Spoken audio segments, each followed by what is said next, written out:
ቅዱስ ሃሌሉያ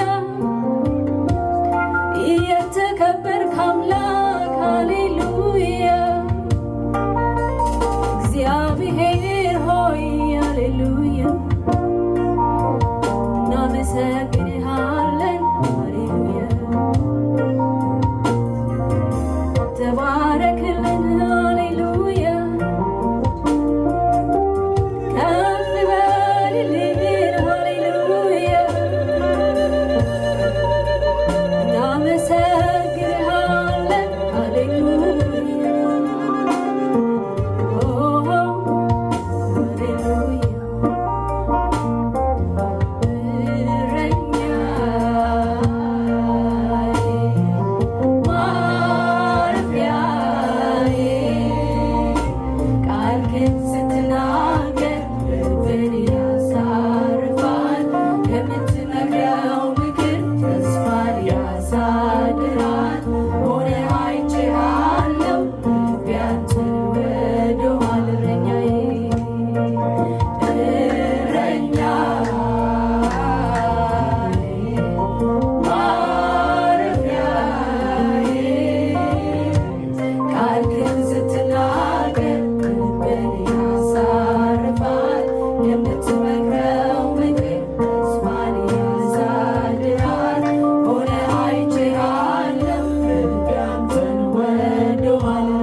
አሜን እረኛዬ ሃሌሉያ ልብን የሚያሳርፍ እረኛ ሃሌሉያ ማረፊያዬ ቃልህን ስትናገር ልብን ያሳርፋል የምትመክረው ምክር ተስፋን ያሳድራል ሆነ አይቼሃለሁ ልቤ አንተን ወዶሃል እረኛዬ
ጸንቶ የሚኖረው ሰላም ደስታ ነፍሴን ሚመግበው መቼ በርኩስ በመብል ወድቆ በሚጠፋው መቼ እንዲታጀበ ሲከናወን ቤት ጓዳ ሲሞላ ኑሮ ሲተርፍ ለአፈር ሲለላው አይደል በዚህ ደስታዬ ባንተ ነው ጠፊ ነገር ሊያጠፋኝ ከእጄ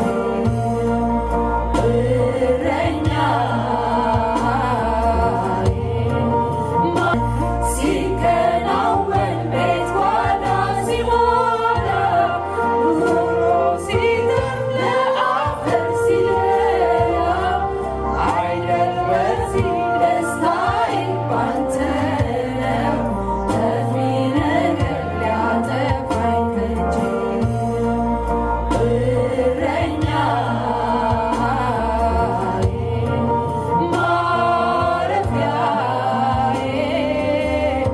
ቃልህን ስትናገር ልብን ያሳርፋል።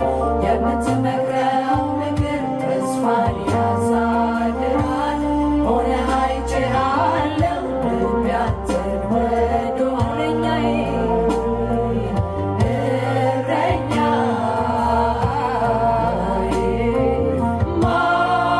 ማረፊያዬ ቃልህን ስትናገር ልብን ያሳርፋል። የምትመክረው ምክር ተስፋን ያሳድራል። ሆነህ አይቼሃለሁ ልቤ አንተን ወዶ እረኛዬ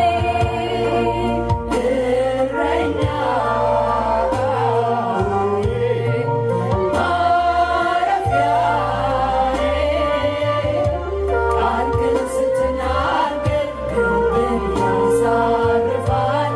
የምትመክረው ምክር ተስፋን ያሳድራል።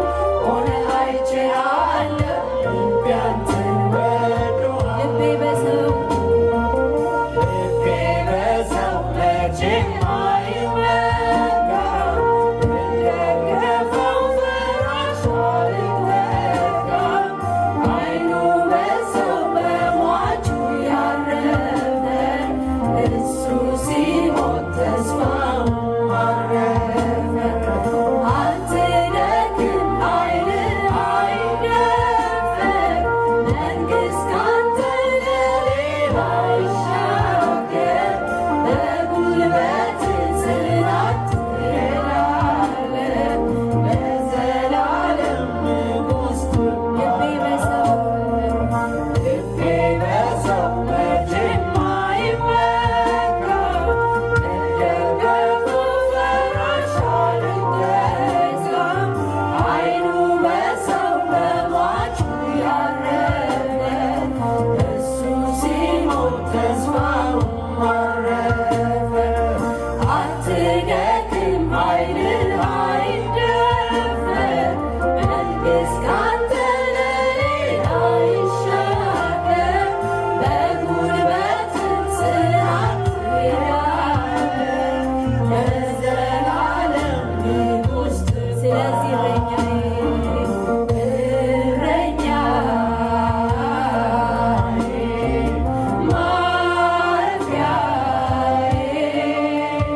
ብትነዋወጥ ሁሉም ነገር ስፍራውን ቢለቅ ከቶ እንዳልፈራ ከቶ እንዳልናወጥ የሞላኸው በሰላም በእረፍት ምድር ብትነዋወጥ ብትነዋወጥ ሁሉም ነገር ስፍራውን ቢለቅ ከቶ እንዳልፈራ ከቶ እንዳልናወጥ የሞላኸው በሰላም ምድር ሃሌሉያ ምድር ብትነዋወጥ ብትነዋወጥ ሁሉም ነገር ስፍራውን ቢለቅ ከቶ እንዳልፈራ ከቶ እንዳልናወጥ የሞላኸው በሰላም ምድር ሃሌሉያ ያረጋጋን አምላካችን ሰላምን ያበዛልን አምላካችን ሃሌሉያ በሚታየው በማይታየው ሳይሆን ሃሌሉያ በሰላሙ በመንፈሱ ያረጋጋል ሃሌሉያ የስ ብትናወጥ ብትነዋወጥ ምድር ብትነዋወጥ ብትነዋወጥ ሁሉም ነገር ስፍራውን ቢለቅ ከቶ እንዳልፈራ ከቶ እንዳልናወጥ የሞላኸው በሰላም ያረጋጋህ በነውጡ ዓለም ጋሻዬ ነህና ለዘለዓለም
ጠበቃ የሆንካት ሃሌሉያ ነፍሳችንን ያረጋጋሃት እግዚአብሔር ሆይ እናመሰግንሃለን እንልሃለን። አንተ ብቻ ረድኤታችን፣ አንተ ብቻ ጠባቂያችን፣ አንተ ብቻ አዳኛችን፣ አንተ ብቻ አምላካችን፣ አንተ ብቻ ንጉሳችን እግዚአብሔር ልባችን ባንተ ይታመናል። እናመሰግንሃለን።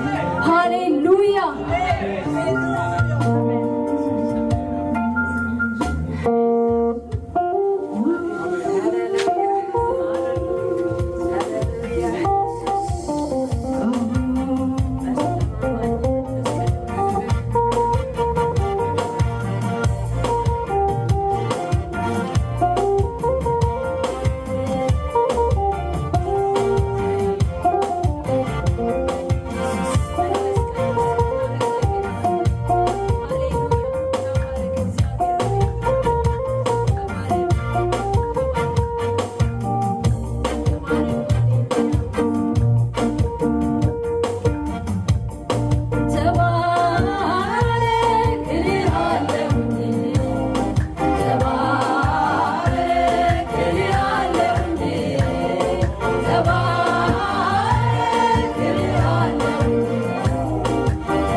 ሃሌሉያ ሳይለወጥ ሃሌሉያ እላለሁ ሃሌሉያ ሃሌሉያ ሃሌሉያ ሃሌሉያ ሃሌሉያ ሃሌሉያ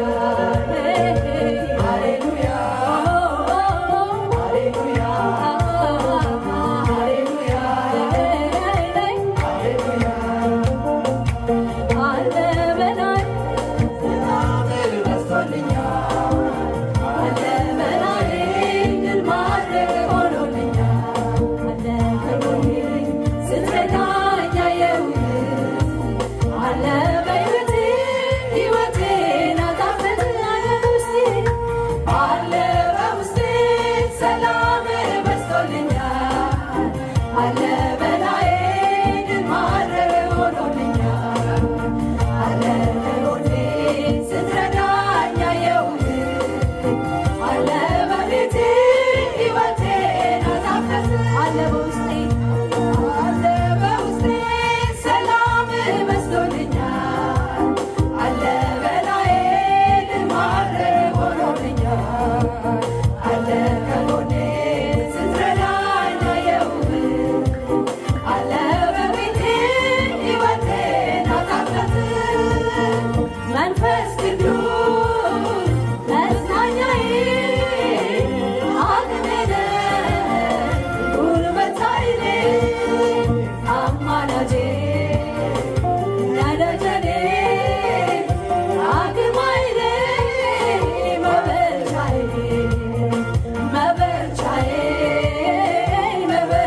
አሜን መበርቻዬ መበርቻዬ መበርቻዬ መጽናኛዬ መጽናኛዬ መጽናኛዬ መጽናኛዬ መጽናኛዬ መጽናኛዬ መበርቻዬ መበርቻዬ መበርቻዬ አንድ የሆነ ጉዳይ አንድ የሆነ ጉዳይ ከኔ ጋር እስክጨርስ ድረስ አይደለም ለጊዜ ወደ አብ እስከምትመለስ ሁሌ ከኔ ጋር ነህ ሆነሃል ወዳጄ በውስጤ በላይ ከጎኔ ከደጅ አንድ የሆነ ጉዳይ ከኔ ጋር እስክጨርስ ድረስ አይደለም ለጊዜ ወደ አብ እስከምትመለስ ሁሌ ከኔ ጋር ነህ ሆነሃል ወዳጄ በውስጤ በላይ ከጎኔ ከደጅ መንፈስ ቅዱስ መጽናኛዬ አቅሜ ነህ ጉልበት ኃይሌ አማላጄ ነደጀኔ አቅም ኃይሌ መበርቻዬ መበርቻዬ መበርቻዬ መበርቻዬ መበርቻዬ መበርቻዬ መጽናኛዬ መጽናኛዬ መጽናኛዬ መጽናኛዬ አሃ ሃሌሉያ ሃሌሉያ ሃሌሉያ ሃሌሉያ እላለሁ ሃሌሉያ ሃሌሉያ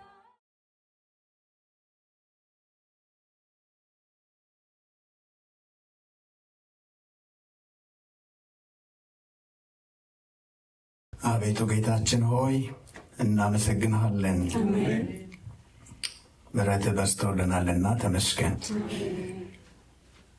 ጴጥሮስ አንተን አይቶ ከኔ ተለይ እኔ ኃጢአተኛ ነኝ ሲልህ ቢለምንህም አልተለየኸውም። ፍቅር ጥልቅ ነው፣ ከመረዳታችን በላይ ነው። ዓላማህ ጥልቅ ነው፣ ካሰብነው በላይ ነው። ከእኛ ጋር ልትሆን የወደድክ እናመሰግንሃለን። ክብር በሰማይና በምድር ለአንተ ይሆን። ቃልህን አስተምረን፣ በመካከላችን ሆን። በጌታችን በኢየሱስ ስም ጮክ በሉና አሜን በሉና እንቀመጥ። ተባረኩ። እግዚአብሔር የተመሰገነ ይሁን። ይህንን ሀሳብ ስንጀምር ሁለት ክፍል በማንበብ ጀመርንና አንዱ ላይ ቆምን። ምናልባት በደንብ ቶሎ ቶሎ ከሰማችሁኝ የመዝሙር 119 ዛሬ እጨርሳለሁ። ቶሎ ከሰማችሁኝ፣ ካልጨረሱ ሰባቡ በእናንተ ነው እና 144ን የተወሰነ አንድ ሁለት ተናግሬ እንጨርሳለን። ሁለቱም ላይ ዳዊት የሚለው አስተማሪ ነው የሚለው። እዚህም ተማርኩ ይላል፣ እዛም ተማርኩ ይላል። እዛ ሰልፍ ተማርኩ ይላል፣ እዚህ ስርዓት ተማርኩ ይላል።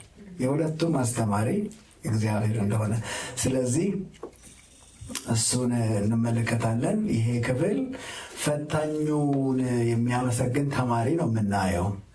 ፈተናውን ያመሰግናል፣ ፈታኙን ያመሰግናል። የማብሰያውን እሳት ያነደደውን እግዚአብሔርን በመገረም ይናገራል። ምን ይላል? ስርዓትን እንድማር ያስጨነቀኝ መልካም ሆነልኝ።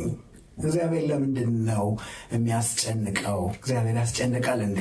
አሁን ለማስተማር የግድ ማስጨነቅ አለበት ብለን አንስተናል። እግዚአብሔር ባለፈው እንዳነበብነው እግዚአብሔር የሰው ልጅ ከልቡ አያስጨንቅም ይላል። እዚህ አስጨነቀኝ ይላል አይደል? እግዚአብሔር የመጀመሪያ ምርጫው አስጨንቆ አያስተምርም። በቃሉ በመንፈሱ ያስተምራል።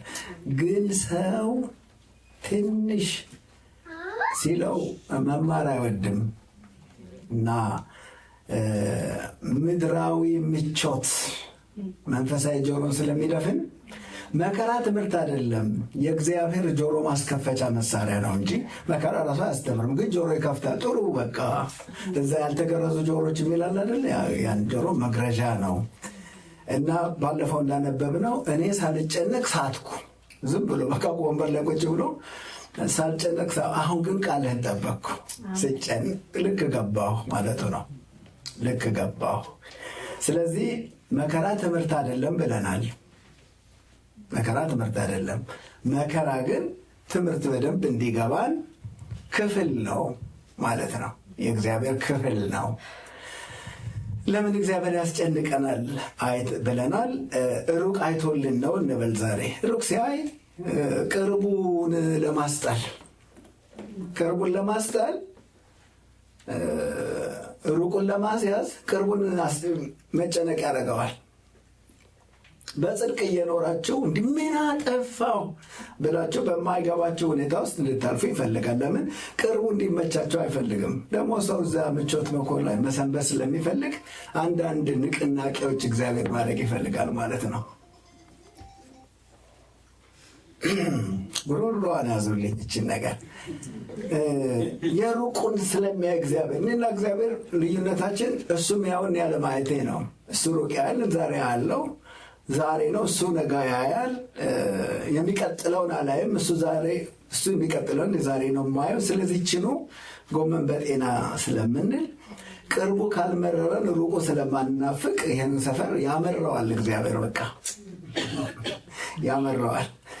ትናንት ይጣፍጠን የነበረው ነገር ዛሬ የተደላደልንበት ነገር ነውጥ ያመጣ። ድንገት ስንገስጸው ራሱ አይሄድም።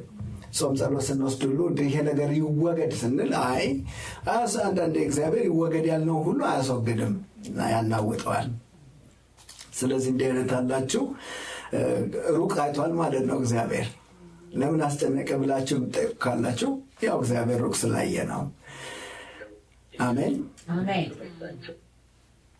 ምክንያቱም ቀርቦ ካልመረረን ሩቁ አይታየንም አይደል? በቃ እንዴ ቁጭ ካንኛ መነሻም የለን ቁጭ ነው ምንድነው። በቃ እግዚአብሔር ሩቅ ያያል፣ እኛ እዚህ እናያለን። መጨነቁ የጉዞ መጀመሪያ ነው ማለት ነው። ወደ ሌላ ቅርቡ እንዲመረን ያደርጋል። አንዳንድ እንደዚህ አይነት ሰዎች ካላችሁ ማለት ነው። ክብር ለእግዚአብሔር ይሁን። የተደላደላችሁበት ነገር በቃ እግዚአብሔር ሆይ የእስራኤል አምላክ ሆይ ተባረክ፣ እንደው ከዛ አንስተህ እዚህ ጋር ቁጭ አደረከኝ ስትሉ ያንን ዳዊት ትዝ ይላችኋል። ከእረኝነት አንስተው ቤተ መንግስት እዛ በጣም የሚፈለግ ሰው ሆነ። ጥሩ አይደለም? እረኛ ቤተ መንግስት ተገኝቶ ነው። ሊያውም የቤተ መጨረሻ ልጅ አባቱ የናቀው እናቱ የረሳቸው ቤተ መንግስት ሲሆን፣ በዚያ ላይ ደግሞ የንጉሥ አማች ሲሆን፣ በዚያ ላይ ደግሞ የጦር አዝማች ሲሆን ተመስገን ነው። ተመስገን ነው በጣም። ከዚህ ወዲያ ምን ያስፈልጋል? አሁን ጓደኞች ምን ጌታ ምን አራርፈህ ተቀመጥ እንዲህ ትሄድ እንዳነሳ አታውቅምን ሊሉት ይችላሉ። አዎ ተስማምቶ የንጉሥ አማች እግዚአብሔር የዚያ ቤት ጦረኛ እንዲሆን ሳይሆን የዚያ ሀገር ንጉሥ እንዲሆን ፕሮግራም ስላለው በቤቱ ጌታ ከቤቱ ስደት ጀመረ ማለት ነው። ራሱ አማቹ ነኝ ምናምን ያለው ሰውዬ ሙሉ ጊዜን ካልሰጠህ ያለው ሰውዬ አሳዳጅ ሆነ። ይህ ማለት ነው ረንተማ በጣም ተፈላጊ እዚህ ነው የምትሆኑ ተብሎ አግኝቶ ነው። ግን ዳዊት አልገባውም እና ጦሩ ሲስተው እኔ አላምንም ማን ነው ሲል እሳቸው ናቸው ትናንትና ካልመጣህ ያሉ የላኩብኝ እሳቸው ናቸው። ለምን ምን አረንኪ ምን በደልኩ? ምንም ስሌት የለውም። እግዚአብሔር ግን ሩቅ አይተዋል። እንደዚህ ይሆናል። አንዳንድ ህይወታችን እንደዚህ ይሆናል። ስለዚህ መጽሐፉ ከምንለምነው ከምናስበው በላይ አብልጦ ሊያደርግ ለሚቻለው ለእርሱ ክብር ይሆን። አብልጦ አላሰብንም፣ አልገመትንም፣ አልጸለይንም። ከፍታ እንጨምራለን ወደፊት የሚሉ ዳዊት አይዘምር። በቃ ከዚያ ወደ ምድሪቱ ላይ ሌላስ ምን ከፍታ አለ? እዚያው እኮ ነው ያለው። አለ ለካ ያላየሁት አለ። በል ውስጥ መለኮታዊ ስሌቱ ምንድነው? ቅርቡን ማስመረር ነው። ለዚህ ነው ጭንቀት የሚሆነው። ንጉሥ ካባረራችሁ ደግሞ በምን ትመለሳላችሁ? ዋናው ሰውዬ ካሳደዳችሁ በምን ትመለሳላችሁ? የጣፈጠው ቤተ መንግስት የሰልፍ ጅማሬ ሆነ ማለት ነው። ሩቁን እንድንመለከት ቅርቡን ያናወጣል። በሉና ጻፉ። ለእናንተ ማስታወሻ ርዕስ አይደለም፣ ለእናንተ ማስታወሻ። ቅርቡ ሲናወጥ ሩቅ አለ ማለት ነው አይደል? እንዲመቸን የተመቸን ነገር መቆርቆር ከጀመረ የሆነ ነገር አለ ማለት ነው አይደል? እኛ ደግሞ ለስለስ ያለ ነገር ተመስገን ብቻ ነው የሚመቸን። ግን ንስር ጫጩቶቿን መብረር የምታስተምረው ያው ጫጩት እንዴት እንደሚመገቡ አይታቸዋል። ብቻ ነው እነሱ እሷ ዘርላ ታመጣለች።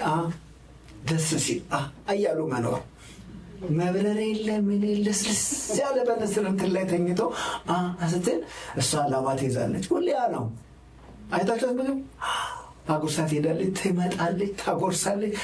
ኑሮ በቃ ተመስገን ነው። እናትየዋ ግን አላማ ሲኖራት ነገሩ ማንሳት ትጀምራለች ይባላል። ወደ መቆርቆር። ለምን?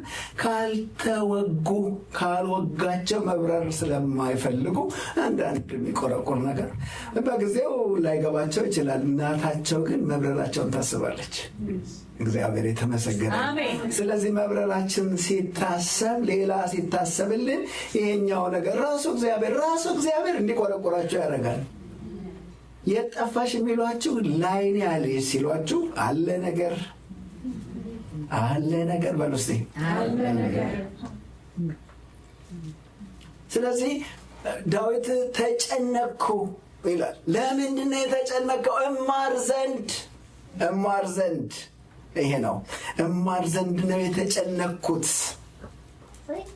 ስለዚህ ዛሬ የምናየው የዳዊት የተመራቂ ሰው ከትምህርት ቤቱ የተመረቀ ሰው የሚመክረን ምክር ነው። እንዲህ ካላችሁ ይለናል ዳዊት፣ እየተጨነቃችሁ ካላችሁ፣ ቅርቡ እየተመረባችሁ ካላችሁ ሌላ አለ። እንድትማሩ ነው።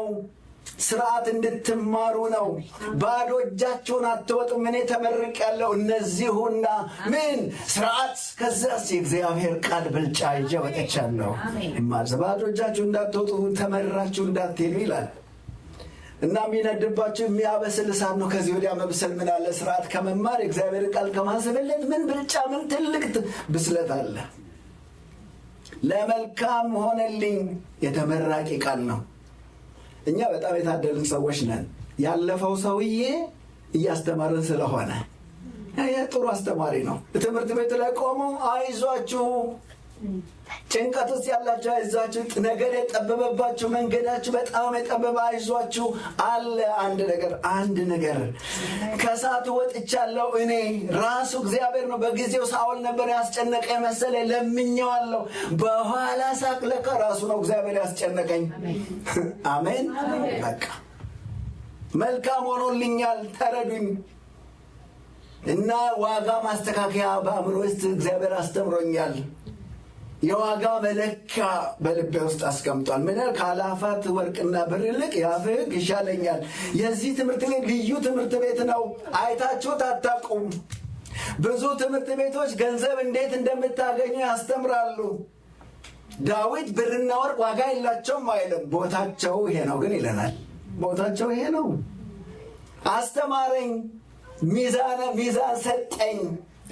ትልቁን ትልቅ ትንሹን ትንሽ እንዳደረግ ሚዛን ሰጠኝ ብሎ አስተምረናል። የዓለም ትምህርት ቤት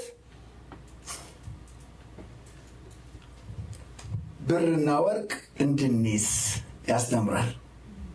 የእግዚአብሔር ቃል ግን ብሩ ልባችን እንዳይዘው ያስተምራል። ገንዘብ ልባችን እንዲያዘው እንጂ ልባችን እንዲይዘው አይፈልግም። ገንዘብ እጃቸው ሊይዝ ይችላል። ልባቸውን ከያዘ በጣም አደገኛ ነው። ልቤን አይዘውም፣ እጄ ነው የሚይዘው። የማይቆጠር ነገር ነበር እኮ ዳዊት ቤት፣ ግን ልቡን አልያዘውም። ልቤውን የያዘው የእግዚአብሔር ቃል ነበር። ማለም ወርቅ እንዴት ታገኛለህ ይላል። እግዚአብሔር ግን ወርቁ ልብህን እንዳይዝ ብሎ ያስተምራል። ወርቁን በእጅ ያዘው፣ ልብህ እንዳይዝ። ብዙ ሰው ንብረቱ ላይ ነው ልቡ። ከቃሉ በታች አርጋለሁ። እግዚአብሔር የተመሰገነ ይሁን። ይሄ መከራ ውጤት ነው። ሳምንት ያየነውን ነው። ስለዚህ ዋጋን መለካት ተማረ ማለት ነው። ብዙዎቻችን የሚዛን ችግር ነው ያለብን። ታውቃላችሁ አይደል? መንፈሳዊ ነገሮቻችን አቅም የሚያጡት የሚዛን ችግር ስላለብን ነው። የመመዘን ችግር አለብን። ዳዊት ግን ሚዛኑ በደንብ አስቀምጫለሁ ይላል። ምን ከምን እንደሚበልጥ አውቃለሁ ይላል። ትንሹን ትንሽ ትልቁን ትልቅ፣ የሚታየውና የማይታየውን አነጻጽሮ የማይታየው እንደሚበልጥ ገባኝ። ይሄ ነው መንፈሳዊነት። ይሄ ነው ብስለት። ብዙ ነገር ጥሩ ናቸው ግን ዋና አይደሉም። አሜን በሉ። ብዙ ነገር የዓለም ክብራችሁ፣ ቤታችሁ ሁሉ ጥሩ ነው፣ ዋና ግን አይደለም። ገንዘብ መጥፎ አይደለም ግን ዋና አይደለም። መልካም ሁሉ ዋና አይደለም። እስቲ ሁለት እጅ አላችሁ። አንዱ እጃችሁ ትልቅ ወርቅ፣ አንዱ እጃችሁ ትንሽ መድኃኒት ቢይዝ ወርቅ ዋጋ አለው? አዎ፣ ግን ከሞት አያድንም። ግን ዋጋ የለውም? ዋጋ አለው፣ ግን ከሞት አያድንም። መንፈሳዊነት ማለት ወርቅና መድኃኒትን የመለየት ነው። ዋጋ ያለው ሁሉ ልክ ሊሆን አይችልም ማለት ነው። ወርቅ ዋጋ የለውም ብትል መሃይም ነህ ነው የሚሉህ፣ ግን አያድንም። ዋጋ ግን አለው፣ ግን አያድንም። ዋናው መድኃኒቱ ነው። መንፈሳዊነት ወርቁንና መድኃኒቱን መለየት ነው ማለት ነው። መድኃኒቱ ከወርቁ ይበልጣል። ለምን? እሱ ሕይወት ነው። ይሄ ቃል እንደዚህ ነው። አሜን። ከአላፋት ዋጋ የላቸውም አላቸው፣ ቤት ይሰራሉ፣ ሕይወት ግን አይሰጡም። ስለዚህ ቃልህ ከወርቅ ይበልጣል ይላል። እኔ እሴቴንና ሐሴቴን እንዳገናኝ አድርጎኛል ይላል። እሴት ብዙ ሰው እሴት ማለት ንብረት አይደለም። እሴት ማለት ልባችንን የያዘው ነገር ማለት ነው። ልባችሁ የያዘው ነገር እሱ እሴታችሁ ነው። እሴት ንብረት አይደለም። ዳዊት እሴቴን ለውጫለሁ ይላል። ውስጤን የያዘው ሚዛን ቀይሮልኛል መንገዱ ይላል። እንዴት አድርጎ ባለምን እንደሚኖራት እኮ እሱ ነው የምኖረው ማለት። ብርና ወርቅ አያጓጓኝም ብሎ ቢዘምር እሱ ትክክል ነው። እኛም ከቻልን ብናረገው። ቃሉን ማስበለጥ ማለት ነው። ማለት ተጋላችሁ እንዴት ይገለጣል? በውሳኔያችን፣ በመታዘዛችን፣ በምርጫችን። እንጂ ቃልህ ከብርና ከወርቅ ይበልጣል ብላችሁ ስለፎከራችሁ አይደለም። ውሳኔያችን ላይ ነው የሚታየው። መታዘዛችን ላይ ነው የሚታየው። ምርጫችን ላይ ነው የሚታየው። አንዳንድ የእግዚአብሔር ቃል ከህይወት ፍልስፍናችን ውጭ ሆኖ ይመጣል።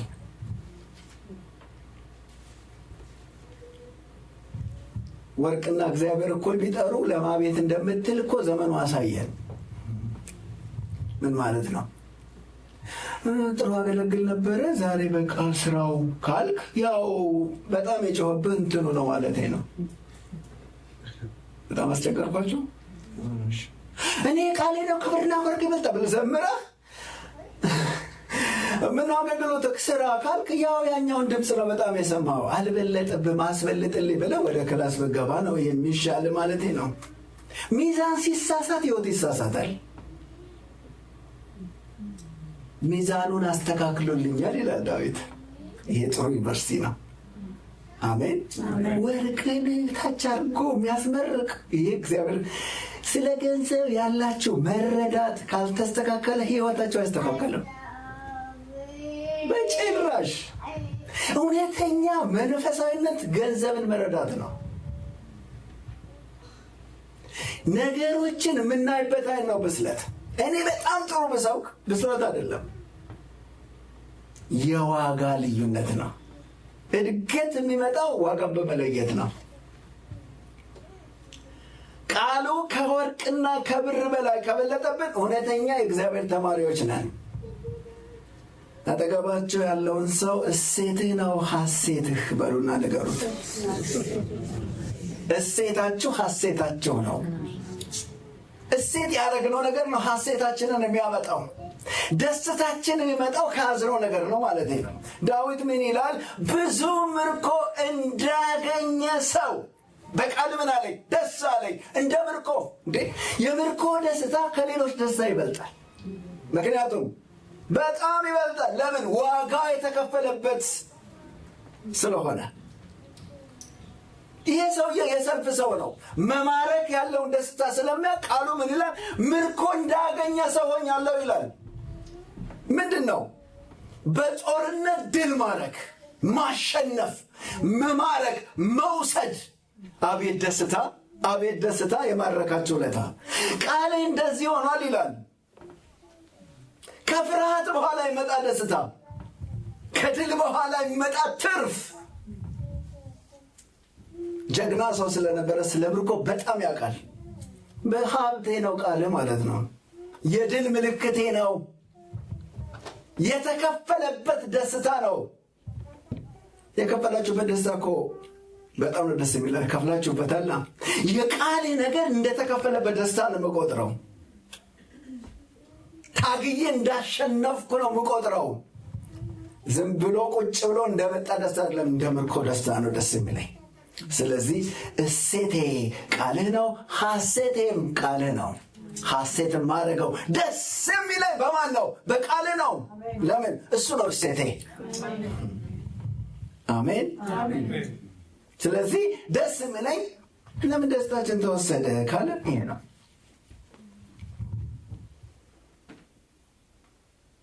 ዳዊት ስለዚህ የፈተናውን እሳት ያነደደውን ይመስገን ነው የሚመስለው አይደል? እንኳን ያለ እሳቱ አቃጠለኝ ግን አላጠፋኝም። እሳቱ አሳመመኝ ግን አስተማረኝ። ጭንቀቱ ከባድ ነበር ግን አነጻኝ፣ ሰው አደረገኝ። እሳቱ ወርቅ አልሰጠኝም ግን ወርቅን ከቃሉ በታች አደረገልኝ። ከዚህ ፈተና በኋላ እንትን ይሰጣል፣ ደስ አይልም? አልሰጠኝም ይላል። ምንድን ያደረገኝ? መረዳቴን ለወጠው። የምመኘውን ነገር አስተካከለው። ጸሎቴን አስተካከለው። ብርና ወርቅ አልልም፣ አሁን ቃልህ ነው የምለው። አሜን። የዳዊት ምስክርነት ለእኛ መረጃችን ስለሆነ ስለዚህ አስበልጡት ነው። ዳዊት ተመርቆ ነው እኛን የሚነግረን። በጣም ከባድ ነው።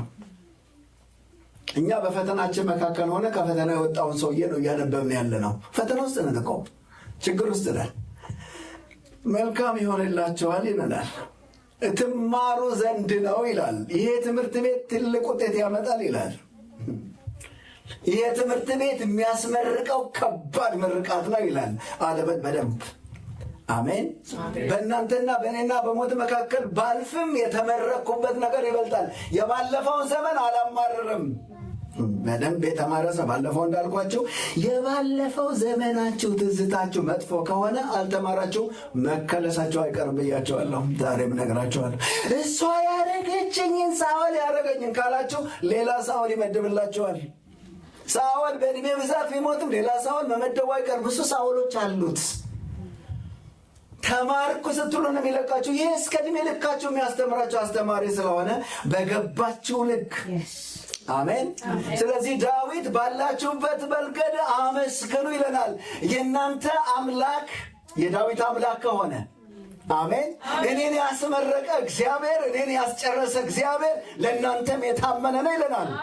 እስቲ አሜን። እንዲያውም ዳዊት ምስጋና የሚሰዋ ያከብረኛል ይላል። ከዚያስ እግዚአብሔር ማዳኑን ለእርሱ የሚያሳይበት በዚያ አለ። አመስግኑ መንገድ ከጠፋባቸው።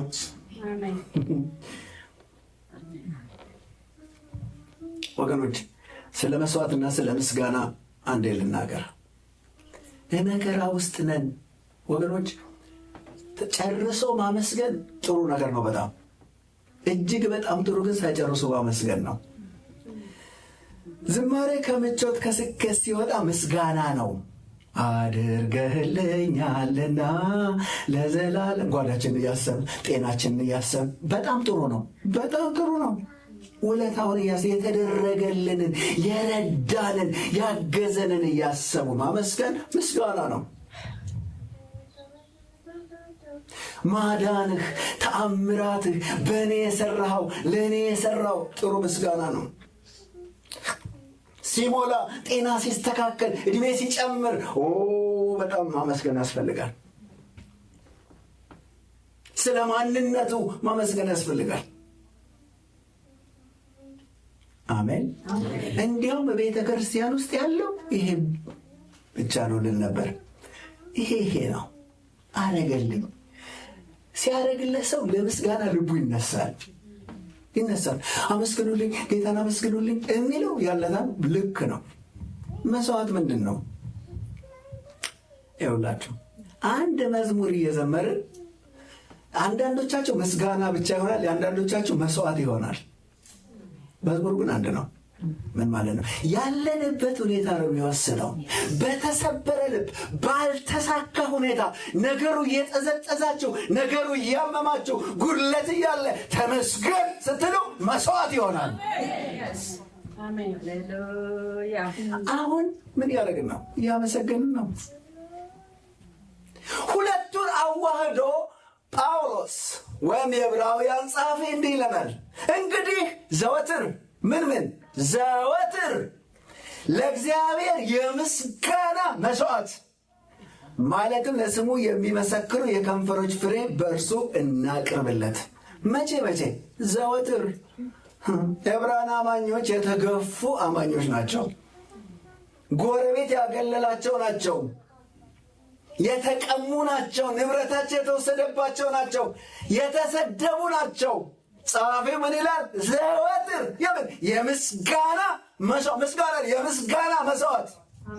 ሰላም ባይኖራችሁም፣ ጎረቤት ቢጥላችሁም፣ ህመም ላይ ብትሆኑም አመስግነው። ምን ይሆናል? መስዋዕት ይሆናል። እየተገፋችሁ ነው፣ አመስግኑ። ምን ይሆናል? መስዋዕት ይሆናል። ዙሪያ ደህና ሲሆን መዘመር ምስጋና ይሆናል። ዙሪያ ሲጨልም ማመስገን ግን መስዋዕት ይሆናል። ቤታችን ውስጥ ጉድለት አለ፣ የእስራኤል አምላክ ይባረክ። ምን ይሆናል? መስዋዕት ይሆናል። እግዚአብሔር መስዋዕትን ነው የሚያሸተው። በምቾት ሲሆን ምስጋና ብቻ ይሆናል።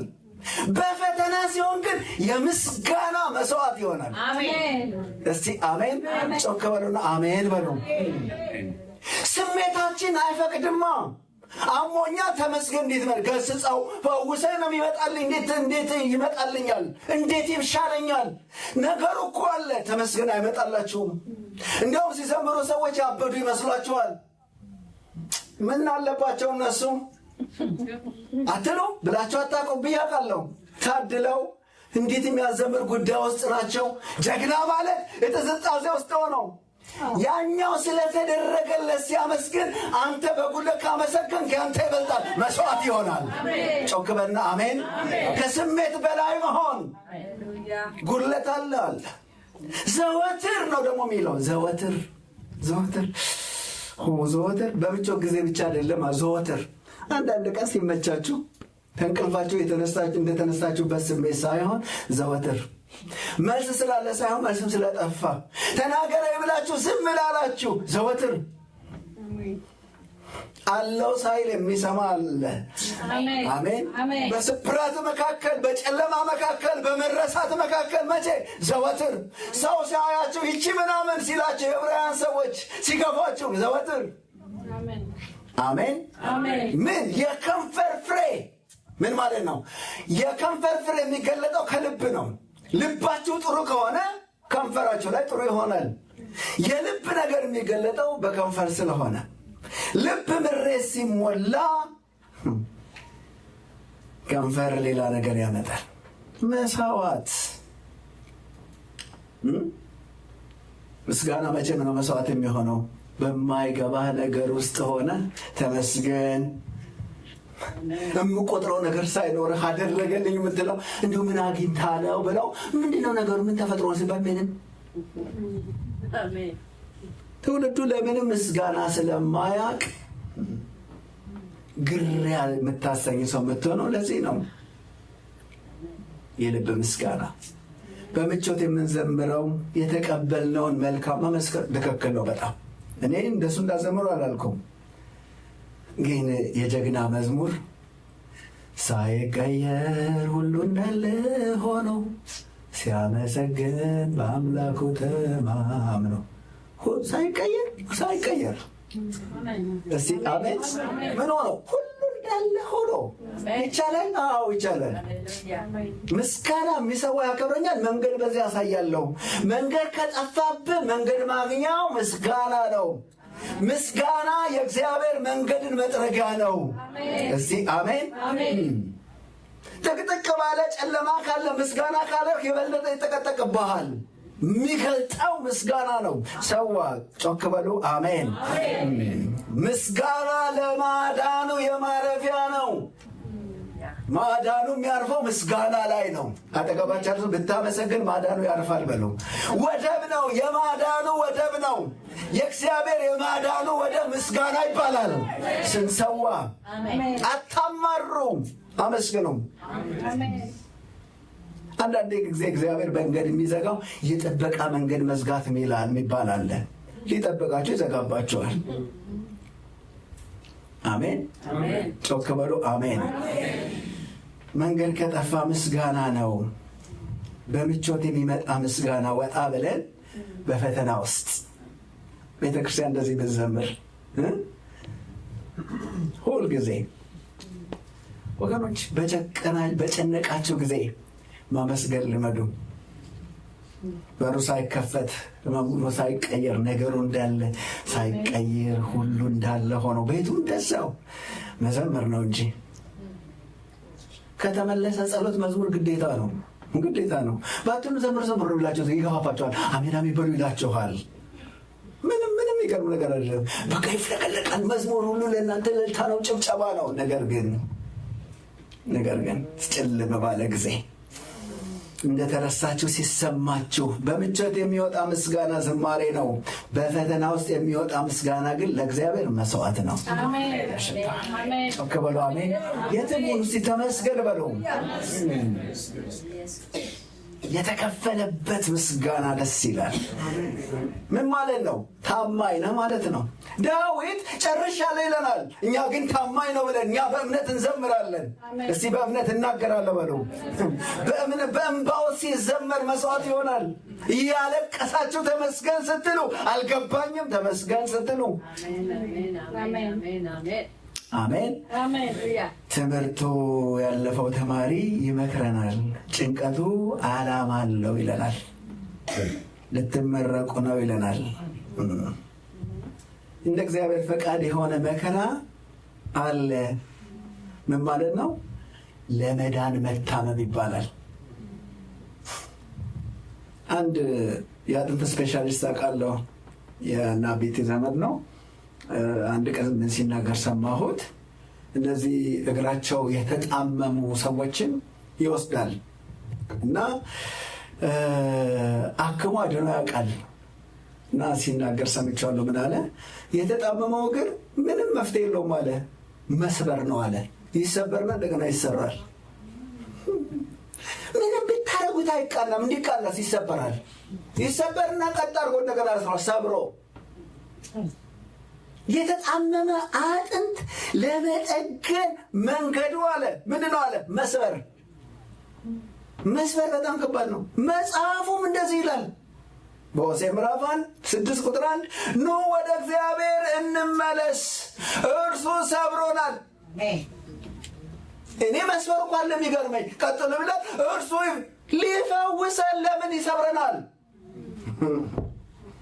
ከዛ እርሱ መጥቶናል ይላል። እሺ በቃ መጣ እንለያይ። እርሱ ይጠግነናል። ምን አለፋው? እግዚአብሔር ሊፈውሰን ለምን ይሰብረናል? ሊጠግነን ለምን ይመታናል? ምን አደከመው? ጠጋኝ ነኝ ይልና ይመታል። ግን አንድ በጣም ወሳኝ ቃል አለ። ኑ ወደ እግዚአብሔር እንመለስ ነው። አዎ መስበሬ ይላል ለመመለስ ነው።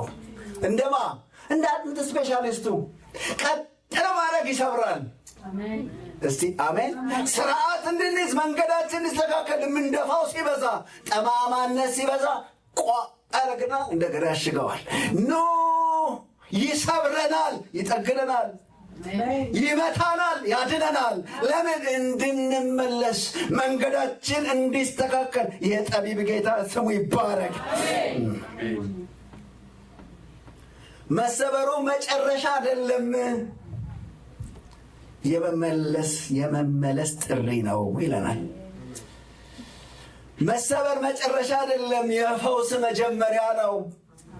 አጠገባችንም ሰው መሰበር መጨረሻ አይደለም፣ እንዲያውም የፈውስ መጀመሪያ ነው። ያው የተጣመመ እግሩን ይዞ መንገድ ላይ የሚኖረውን እየለመነ የሚኖረውን ሰውዬ ወስዶ እንክት አደረገው። የቀደመውን ጥቂት ጤንነት አስነሳው። ለትልልቅ ፈውስ ትንሽ ብራት አረገለት። አሜን። እርሱ ይሰብራል፣ ይጠግናል፣ ያቆስላል፣ እጆቹም ይፈውሳሉ። እንደ እግዚአብሔር ፈቃድ የሆነ ስብራት ሰብሮናል፣ ይጠግነናል ማለት ለመዳን ታመናል፣ ሊበራልን ጨልመዋል። አሜን። አልሰማሁም። ልንቀመጥ መቀመጫ አጥተናል፣ ልንከብር ተዋርደናል። ጮክ በሉ አሜን። እንደዚህ መልካም አድርጉ ይላል ጴጥሮስ እንደዚህ ይላል። ስለዚህ ደግሞ እንደ እግዚአብሔር ፈቃድ መከራን የሚቀበሉ እኔ እግዚአብሔር መከራ መፍቀዱ ነው የሚገርም። እንደ እግዚአብሔር ፈቃድ መከራ። ይህ እኮ ለዚህ ዘመን ክርስትና አይሆንም። እንደ እግዚአብሔር ፈቃድ የሆነ መከራ አላህ መልካም እያደረጉ መከራው አላነሰ ደግሞ ትእዛዙ ምን አድርግ? መከራው አለ መልካም አድርግ። እኔ መከራዬን ላሳምበት ደግሞ ሌላ መልካም አድርግ። ይሄ ብቻ አይደለም፣ ነፍሳቸውን ለታመነ ፈጣሪ አደራ ይስጡ። ከባድ ነገር ነው በጣም። ምን ማለት ነው? መከራ ውስጥ መልካምነትን ቀጥሉ ማለት ነው። ተጎዳሁ ብለህ መልካምነትን እንዳታጎድል ቀጥል። እስቲ ቀጥላለሁ በል። በመከራ ውስጥ ነህ ግን ቀጥል፣ ማገልገል ቀጥል። መከራ ውስጥ ነህ መልካም እያደረግን ምን ውስጥ? መከራ ውስጥ። ተሰበርኩ ብለህ እምነትን አትተው። ተጨነቁ ብለህ ታማኝነትን አትዘንጋ። ዘገየ ብለህ መታዘዝ አትተው። መከራ ውስጥ ነህ መልካም ማድረግ። በጣም አልቀጠለም። ልክ ነው። እስቲ ልክ ነው በሉ። በጣም የሚገርም ቃል ይናገራል። በመከራ ጊዜ ነፍስን ለታመነ ፈጣሪ ስጡ ይላል። እንዴ መሞት ስለ መሞት እንኳን ለሚናገረው መከራ ስትቀበሉ ነፍሳቸውን ለምሬት ልሰጡ ትችላላችሁ። ብላችሁ ለምሬት ነፍሳችሁን ለበቀል ልትሰጡ ትችላላችሁ። ለፍርሃት ልትሰጡ ትችላላችሁ። አይ ለታመነ ፈጣሪ አደራ ስጡ። መልካምነትን ቀጥል። እስቲ አሜን። ለቁጣ አትስጥ ነፍስህን፣ ለበቀል አትስጥ፣ ለዛቻ አትስጥ፣ ለስድብ አትስጥ ነፍስህን። ለማ ለፈጣሪ አንተ ነህ የሰራኸኝ። ጮክ በል አሜን። አንተ ነህ። ባለፈው እንደነገርኳቸው ስለቱን ያስከው አንተ ነህ፣ አንተ ነህ።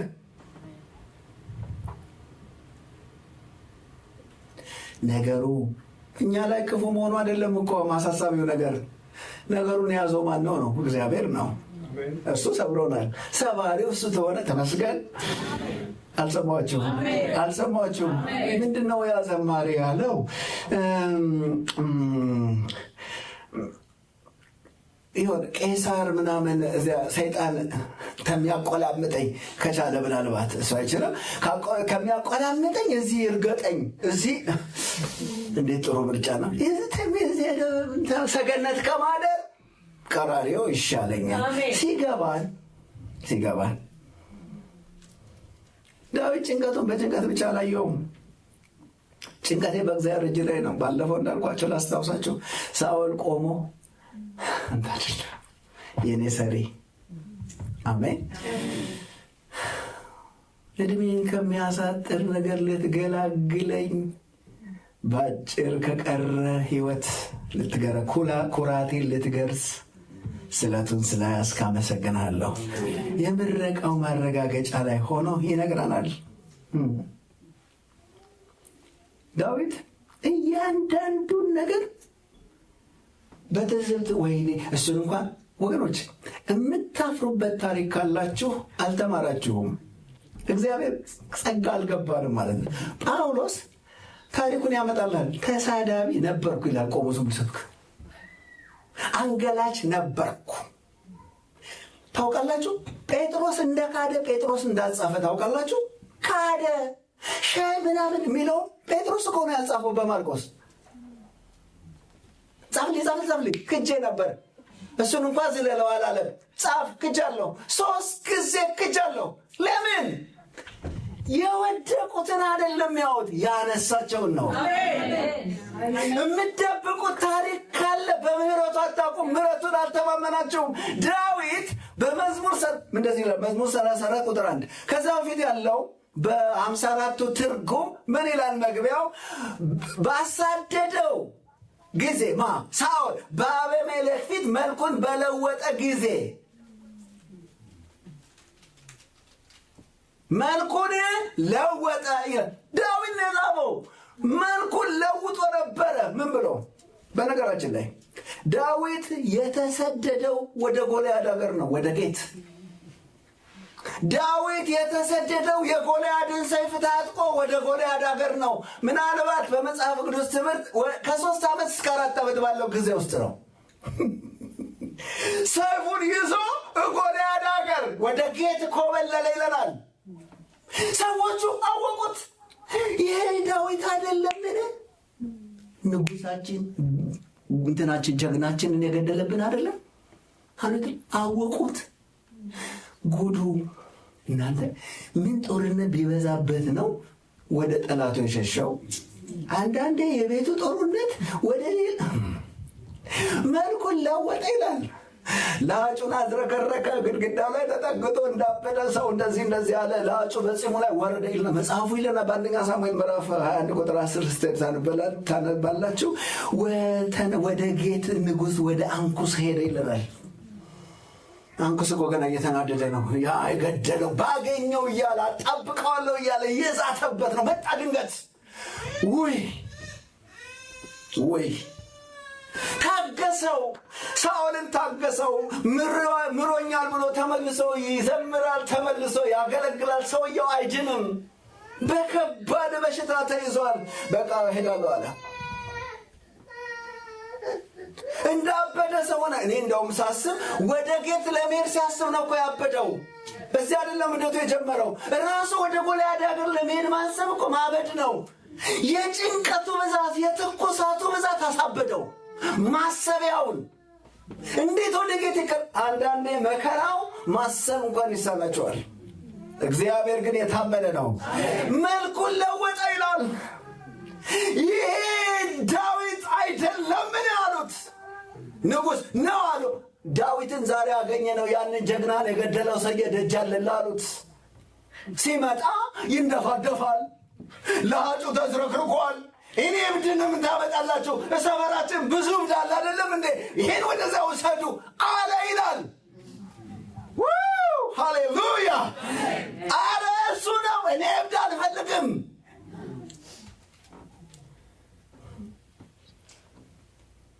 የትናንትናው ድል ዛሬ ሊያቆመው አልቻለም። የትናንት ድል ዛሬ መጠጊያ አልሆነም። እዛ እነሱ እጅ ላይ ወደቀ። የውስጥ የወንድም ዱላ ወደ ጠላት አሸሸው። እንዴት ምስኪን ሰው ነው! ዳዊትን ተመልከቱ። ይሄ የተጠራ ሰው የሳኦል ስደት ከባድ ነው ልላችሁ ነው። ዳዊት ጎልያድን አሸንፏል። ግን ጎልያድ ሀገር የሚሸሽ ሰው ሲሆን ይታያቸዋል። ምስኪንነቱ ይታያቸዋል። ሐዘኑ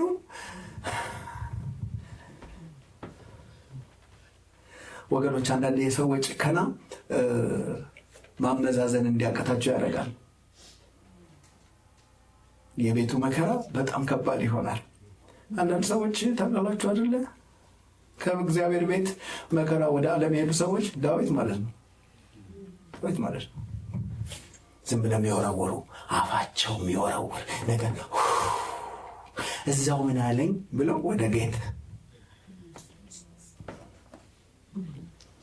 ቁጥር 1 ምን ይላል? እግዚአብሔርን ሁልጊዜ እባርከዋለሁ፣ ምስጋናውም ዘወትር ባፌ ነው። የት ነበረ ሲሉት መልኩን በለወጠ ጊዜ ለወጠ። አዎ እግዚአብሔር ወይ ምን አድርጌ ነው እንደዚህ ያዋረድከኝ አይደል? ምን ማለቱ ነው? እኔ መልኬን ብለውጥም አንተ አልተለወጥክም። ዛሬም ልታድነኝ ከኔ ጋር ነህ። እኔ ተለወጥሁ፣ አንተ በዙፋን ላይ ነህ። ሐሳብህን አልቀየርክም። እግዚአብሔር ሂድ አላለው፣ ሽሽና ምልጥ አላለው። በገዛ እጁ ነው ሄደው። ማዳኑ ግን ጸጋው ግን ምሕረቱ ግን ብዙ ነው። ሁልጊዜ እባርከዋለሁ። ዳዊት መልኩን ለወጠ፣ እግዚአብሔር ግን አልተለወጠም። እኔ እሱ ቢለወጥ እዚህ መጣ ማን አገባህና እዚህ መጣህ አላለውም። ስለዚህ ምስጋና ከስኬት አይወጣም፣ ከጸጋ ነው የሚወጣው። ዳዊት የራሱ ውርደታችሁን ከሸፈናችሁ ጸጋ አልገባችሁም። አበድኩ ይላል፣ ለአጨዳ አዝረከረኩ ይላል። ግን ሁልጊዜ እግዚአብሔር እንባርከዋለሁ። በእኔ መለወጡስ እሱ አልተለወጠም። ጸባይን አሳምሬ አይደለም ከእሱ ጋር የምኖረው፣ በምህረቱ ነው። ሁልጊዜ እባርከዋለሁ። በድል ጊዜ ብቻ አይደለም፣ በመሸሽ ጊዜ እባርከዋለሁ። በፍርሃት ጊዜ እባርከዋለሁ። መጠጊያ ሳጣ እባርከዋለሁ። ለምን? እግዚአብሔር የታመነ ነው። ከዚህ ታሪክ ውስጥ ካላችሁበት ታሪክ ውስጥ ለእግዚአብሔር ምስጋና ይዛችሁ ካልወጣችሁ ነገሩ አልገባችሁም። ጭንቅልቶን ትችላላችሁ፣ ከውስጡ ግን ዝማሬ ካልወጣ ነገሩ አልገባችሁም። የተረፈ ሰው መዝሙር ነው። ትምህርቱ ምን ነበር? እግዚአብሔር አይለወጥም የሚል ነበር። አሜን። ሳኦል ጋር ጉልበቴ ሆይ ይላል። እሱ ውድቀቱን ሁሉ መዝሙር ነው። ውድቀታችሁን ከሸፈናችሁ ምህረቱ አልገባችሁም። ደግሞአለሁ፣ አልገባችሁም። በወደቀ ጊዜ የሚል ቃል እኮ አለ። ቤርሳቤህ ጋር ሄዶ ጉድ ብሎ ዳዊት እኮ በጣም ጥሩ ተማሪ ነው። መተላለፉ የቀረችለት ኃጢአቱ የተከደነችለት ሰው ምስጉን ነው። እኔ ምስጉን ነኝ ይልሃል። ምን ነው? ምሕረት በስቶልኛል። እስቲ አሜን። እግዚአብሔር ጋር ተጠግታችሁ ስትማሩ ከታሪካቸው ውስጥ መዝሙር ነው የሚወጣው። ከውድቀታቸው ውስጥ እግዚአብሔርን ማመስገን ይወጣል። ከቤታቸው ሐዘን ውስጥ ቅኔ ይወጣል። ከጥስጣሴ ውስጥ ለእግዚአብሔር ክብር ይወጣል። በጣም ጥሩ ተማሪ ነው። ጥሩ ተማሪ ነው።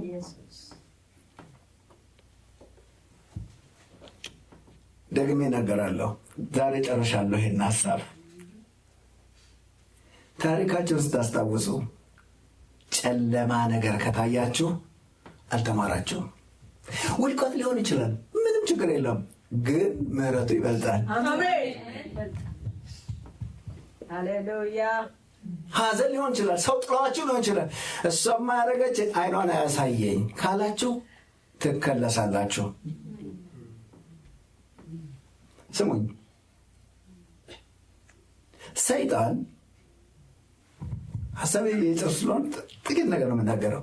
ሰይጣን ዋጋ በመክፈል ከጨከናችሁበት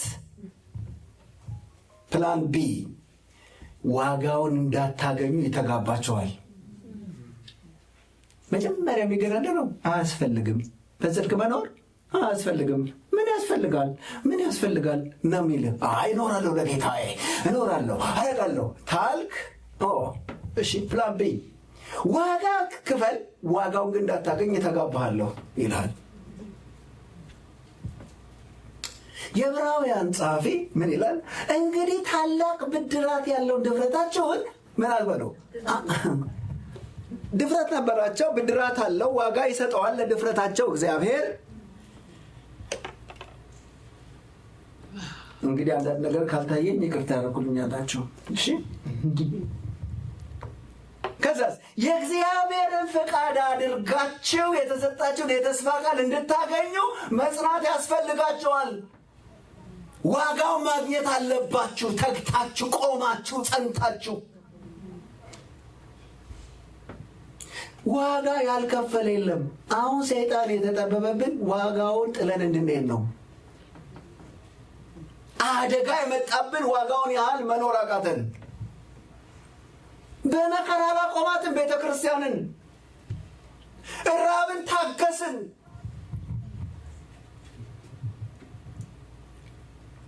ፍሬው ሲያፈራ የተከፈለ ዋጋ እውነት ነው። ትዝ ይላችኋል። እኔ እሱን አንስቼ ነው የምጨርሰው። በጣም አልቅሻለሁ እሱን ቃል ሳነብ። ሙሴ እንደ ሙሴ እኮ የፈርዖን የልጅ ልጅ እንዳይባል በእምነት እምቢ አለ ይልሃል። አለቀ። ዝም ብሎ እንደኔ የተሆነ ሰፈር የመጣ ጌታ ነሳኝ እኔ ኮንትን አልነበረ የሚል ሰው እንዳይመስል። ከላይ ነው ወደ ታች በሚመስል ታሪክ የእኔ ትልቅ ያኛው ነው ብሎ የወረደው 40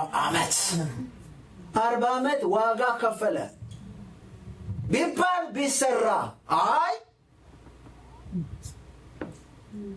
ለእኔ ክብሬ እሱ ነው። አቤት እንዲህ አይነት ዋጋ አለ። ከቤተ መንግስት እረኛ ትሆናለህ፣ ወርደህ በበረሃ ማንም የማያውቅሰው ትሆናለህ፣ ይገባዋል አለ። ይሄ የእስራኤል አምላክ እንዲህ ያለ ዋጋ ይገባዋል። እሰደዳለሁ አለ፣ አንሳለሁ አለ። የልጅ ልጅ መባል አልፈልግም፣ ስደቱ ይሻለኛል አለ። ማን ያስቆመዋል? እግዚአብሔር መጣ። 40 ዓመቱ ሲጨርስ ሌላው 40 እዚያ አልፈዋል። ሌላው 40 ሲጨርስ መጣ እግዚአብሔር፣ ጠራው፣ መጣ። ሌላ 40 ዓመት። ይሄኛው 40 ዓመት ደግሞ በጣም ከባድ 40 ዓመት ነው። ጨቅጫቃ ህዝብ፣ አታካች ህዝብ። አንድ ቀንማ ንድድ ብሎት እኔ ወልጄዋለሁ እንደ ህዝብ ብሏል ይባላል። አውጣኝ ይሉና አውጪውን የሚሳደቡ ትንሽ ቅር ካላቸው ድንጋይ ያነሳሉ። ጠዋት ይዘምራሉ፣ ከሰዓት ይሳደባሉ። ከባድ ነው። አመፃቸው ክፉ ነው። በተቀመጡበት አይገኙም። ነፍሱን የሚሰጣቸው አገልጋይ ነው፣ ግን ድንጋይ ያነሱበታል። የተቀበለው መከራ እኮ በምልጃው እየኖሩ እሱን ሊገሉት ያስባሉ። በምልጃ ነው የሚኖሩት። እለፋቸው፣ እኔን ደምስሰኝ፣ እነሱን እያለላቸው በስውር ዛሬ ስጸልይላቸው አይልም እኮ እሱ። የመጀመሪያውን ክፍያ ሰይጣን አልቻለም። ፕላን ቢ ነው ከባድ። እነዚህ የሚያገለግላቸው ህዝቦች ማስቆጣት ጀመሩ።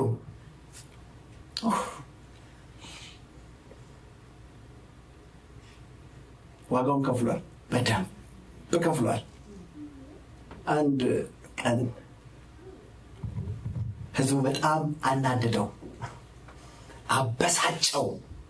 የሚያደርገውን አቅም ነበር። እግዚአብሔር እንደዚህ አለው፣ ይህንን አለት ተናገረው አለው። እንዴት ይስማ? ሰምቷል? አልሰማም? መታው ይላል። ሲያሳዝን። በቃ ትችላለህ፣ መቼም ይህን ያህል ዋጋ ከፍለህ ብትመታውም ያልኩህንም ባታረግ የዛሬን እንግዲህ አልፌያለሁ አላለውም እግዚአብሔር። ጠጋ ስትሉ ስለሚጫናችሁ እናንተ ላይ ነው እኮ እግዚአብሔር አቅሙን የሚያሳየው፣ ጽድቁን የሚገልጠው። ተጠጉጋ አንቺ ላይ አቅሙን ካሳየ እግዚአብሔር የተባረከ ይሆን። መርሆን የሚተገብረው አንቺ ላይ ነው ስትጠጊው፣ ባሪያዎቹ ላይ።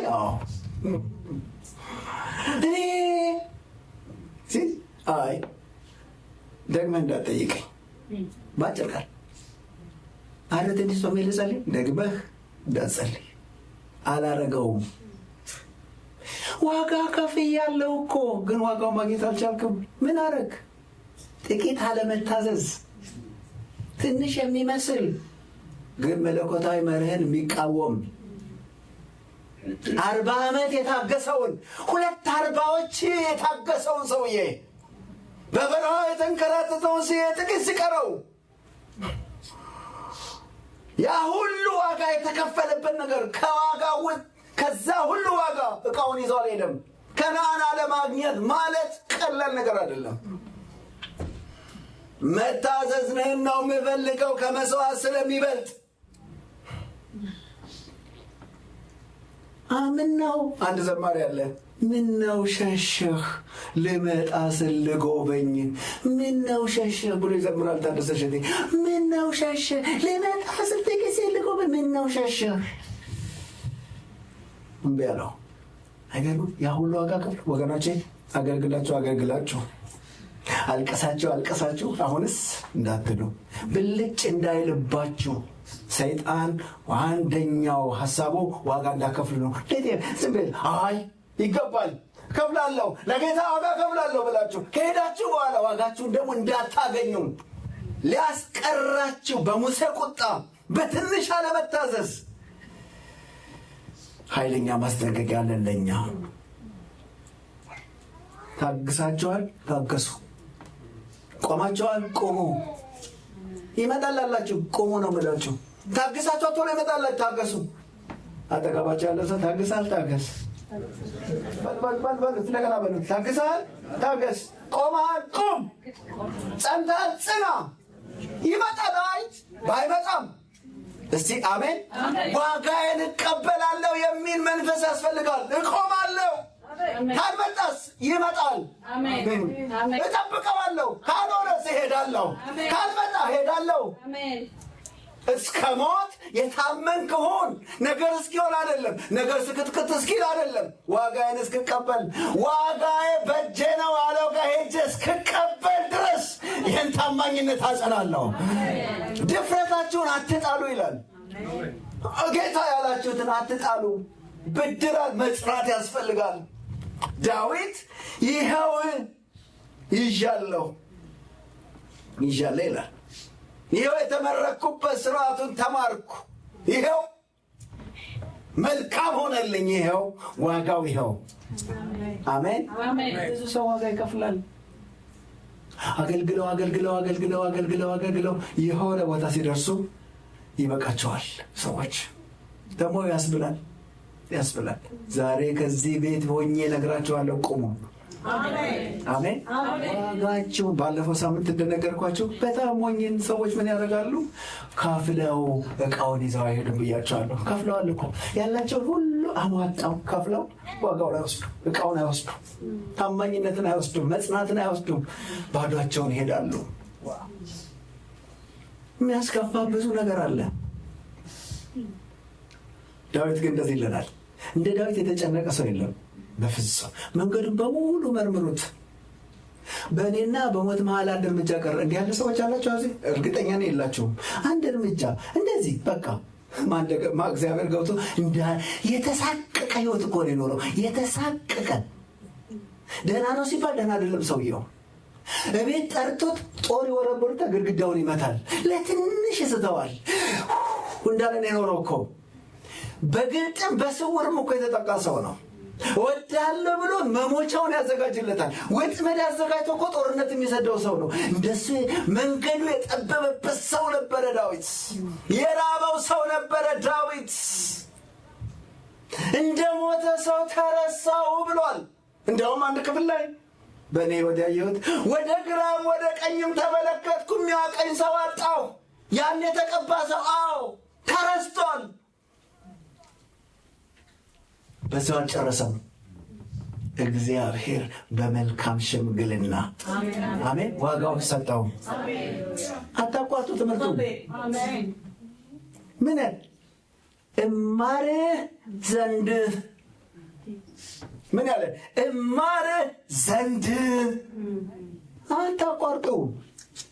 ከክላስ አትሄዱ፣ ሳትመረቁ ከፍ ሳትሉ ከእግዚአብሔር ጋር ሳታብቡ አሜን የጠራችሁ የታመነ መሆኑን ለዓለም ሳትመሰክሩ አትሄዱ፣ አትሸሹ። ክፉ ነገር ነው አለ ጦር ወረወረላ አልተመቸንም፣ አንሸሽም።